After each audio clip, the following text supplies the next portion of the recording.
Hey readers, it's Mrs. Palin the librarian with another book review for today.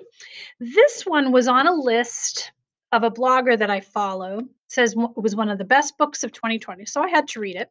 It is called Indian No More. The author is Charlene Willing McManus. This is a historical fiction story, actually based on the author's real life experience. She was a Native American, is a Native American, but that phrase is one of the reasons the book was written. When the government a long time ago decided that people are no longer considered Indians or Native Americans, and they took their land away and they took their way of life away and made them move someplace else.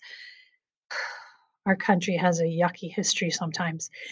And this family moved from Wyoming to Los Angeles, California, and they had to change their entire life.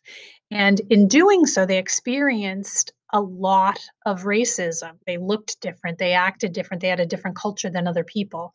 And at the same time, the country was experiencing racism with regards to anybody who's not white, particularly Blacks and Latinos.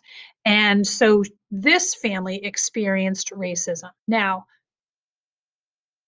I love the idea of having a book on the shelf that discusses the Indian Relocation Act and teaches kids the history of America when we were not so grand and when we did pretty horrible things. However, because of some of the language in this book, I'm choosing not to put it on my shelves. Was it a good book? Yes, it was a very good book. Is it an important book? Yes, it's an important book. But I think that it's more like the other one that I just reviewed called Good Dog. I think the content and the language in particular is a bit too mature, so this one's going to stay in my middle school category for books rather than K-5.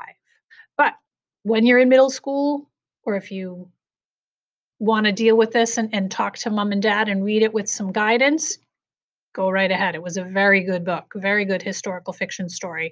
But again, because of the language in here, I won't be carrying it in our libraries. Happy reading.